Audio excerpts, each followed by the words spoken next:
never be in vain.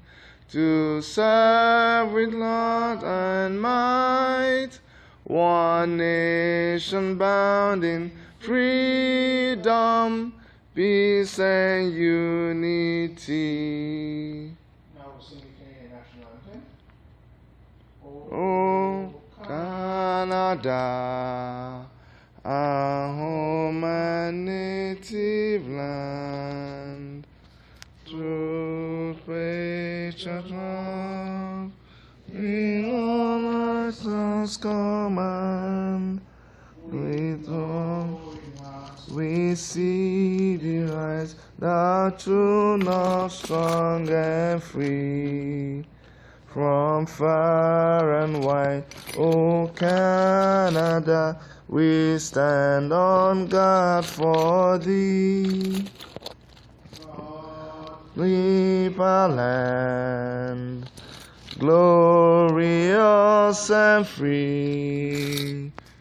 O Canada, we stand on guard for thee. O Canada, we stand on guard for thee. So, ladies and gentlemen, thank you very much. You may be seated. So, I will give now the microphone to the President, Mr. Chief Nwanyo, who will be giving us a brief speech and helping us with some information about today's event. Thank you, Mr. President. Thank you very much, Ben. I'd like to welcome everybody here for honoring our invitation. We had expected a number more than what we have. This is the second in our series of speeches and talks and seminars that we want to start doing in our community to be able to educate our people. We are coming from a position of almost total passiveness within our community, where people are no longer interested in what is going on in the community, or we don't know what happened, but there's so much passiveness and so much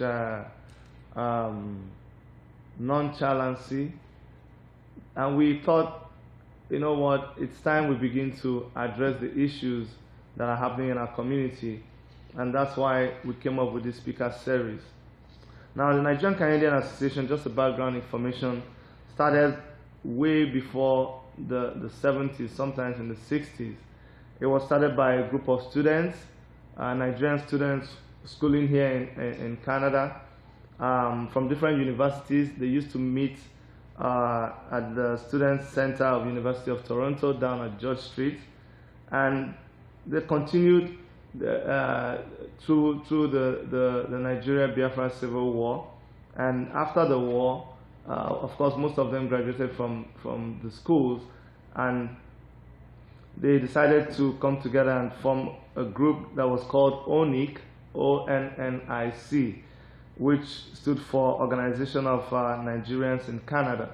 That was in the early 70s. Now, after that, they went on to the Nigerian embassy. Nigerian High Commission tried to put them together under an umbrella organization called Federation of Nigerian Organizations in Canada. They would normally meet in Ottawa twice in a year.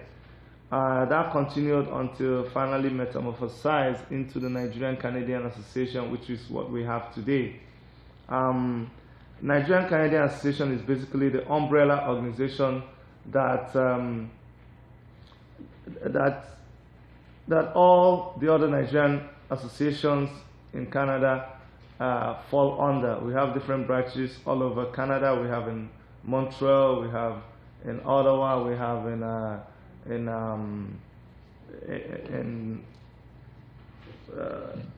where's this? So many places. We have the Nigerian, and Alberta, we have Nigerian Canadian Association. Our real focus, or what we're there for, is to try to bring to the front burner issues that Nigerian Canadians, people living in Canada of Nigerian descent, what they are going through, what challenges they have.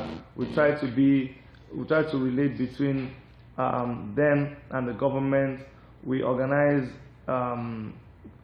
activities that provide, awareness, and then also try to highlight our cultural values and promote our traditions.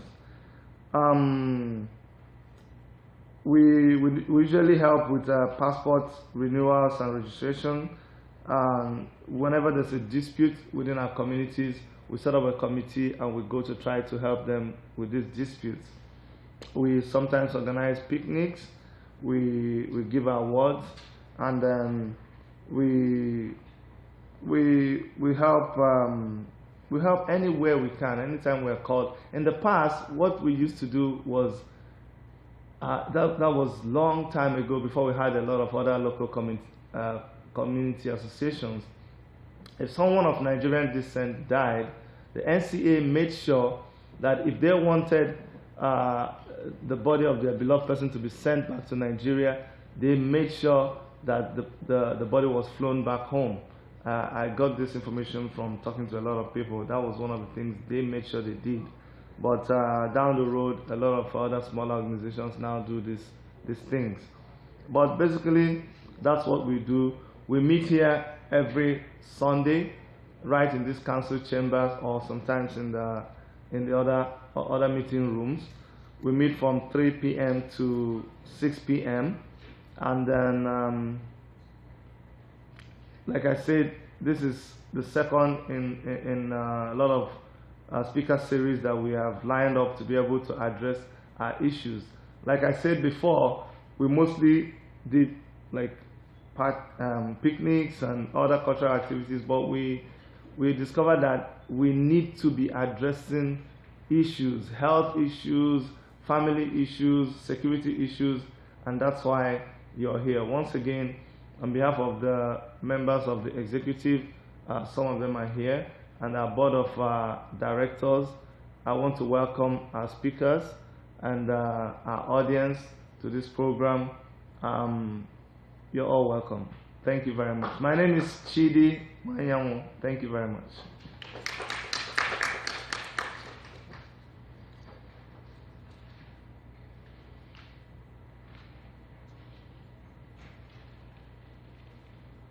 So, ladies and gentlemen, like as the president just said, you're all welcome to this event.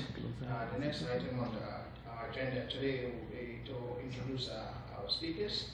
And when your name is called as one of the speakers, we would like you to acknowledge, stand up, and introduce yourself further, and tell us a little bit about yourself and a little bit about what you're representing to us here today. Okay? Here, the speakers we have lined up for today's event include guest distinguished speakers like Avon Harris, and please feel free to stand up. And then we have Liam Connolly and Olivia de la Cruz. Okay, and then we're looking forward to Pastor Francis Uwa and Sergeant Basi Osaide. And I'm going to be one of your moderators today, and if you will excuse me, my name is Benjamin Adunya, for those who have not introduced myself too. So I will do my best to make your presentation here as comfortable and precise as possible as you want to make it. So thank you very much. So I will cede the floor now to Avon Harris.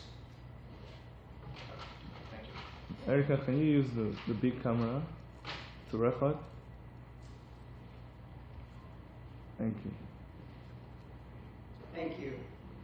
As the speaker said, my name is Avon Harris, and I am here today to talk to you a little bit about the work that we do and how that will tie into you supporting your families and your community. My work, I am the manager of a community outreach department. Small department, but big work. One of the things that we do is we come out to events like this. We work in partnership with different organizations to inform them and educate them about the work that we do, which is primarily working with women and children and families around violence, particularly violence against women and girls. So, broadly, we are a feminist organization, and as I mentioned, we work particularly with violence against women. We are a shelter. We have a capacity of 33 beds for women and children, and annually we serve about 90 women and children. We work 24 hours a day, so the organization is available 24 hours a day. We provide interpretive services, we provide cultural interpretation, we provide service in many languages, pretty much most languages, and overall we're committed to social change and social justice and educating women and children and families. We work from an anti-racism, anti-oppression framework, and our goal is to, hopefully in my lifetime, violence against women will be something of the past. And that's why we're here with you today, to bring you on board in terms of working towards that goal. One of the things we do very well at the Redwood is that we encourage volunteers, for men and boys, to volunteer in the organization. That's one of the things that we pride ourselves in. And in addition, we work tirelessly about educating our community. We also work with organizations like yourself. I want to make sure I get the name right. The Nigerian Canadian Association. Right. And we go out to many communities and we try to engage them in this conversation about violence against women and girls. I'm here to share with you a little bit about violence. What does it look like? We know that we're not able to do a lot of things because of the Charter of Rights. It's sad that people have a right for life and liberty and all of that. But I just want to bring to your attention some of the things. We know that violence is very pervasive in our society. We have invited violence into our homes, sometimes unknowingly, through the television, through the news. It was this week where I realized 24/7, it's about this particular violence that happened last week. Now, how much of that can we take? Our children take it in, we take it in. And so, unknowingly, we bring that violence into our neighborhood. So we become callous about violence.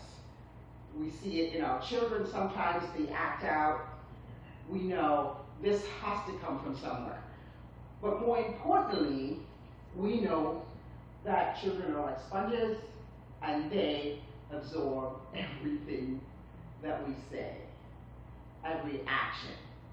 So as adults, it's incumbent upon us to be mindful of the way we interact with our spouses, we interact with other adults, because our children are definitely watching.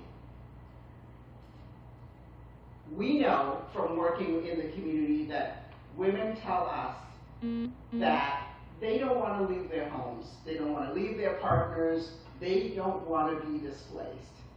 What women want mostly, and I'm going to use the gender women, female gender, because most of the violence are perpetrated on women and girls. So excuse me if I bring that up quite frequently. But we know that women tell us, and we're a women's organization, women tell us that they just want the violence to stop. They want to be treated fairly, they want to be encouraged by their partners, they want a smooth relationship. So I just want to kind of bring some light to what does violence look like. But before I do that, I want 5 women in the room to just recognize the men in this room. Let's stand and just recognize them as the men that they are.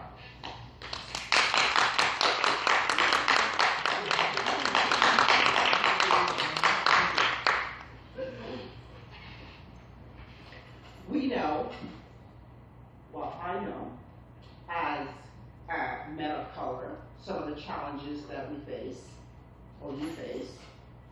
We know that in the society that we live in, there are many expectations put on you. For example, dating experience, whatever that is. Underemployment in some cases. Credentials not recognized. Stress of being in this place.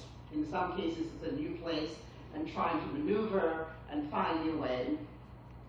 Financial limitations. Family responsibility, and of course, a marriage or a partnership relationship. We recognize that these are challenges for you as men in our society.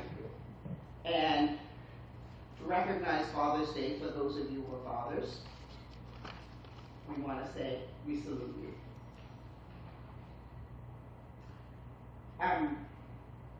So let me go back to violence. What does it look like? It comes in many forms. We will use the term violence against women or domestic violence interchangeably. It is still the same thing. It is, according to the definition, it's a pattern of behavior used to establish and maintain power and control over a partner or a family member. So I guess the question you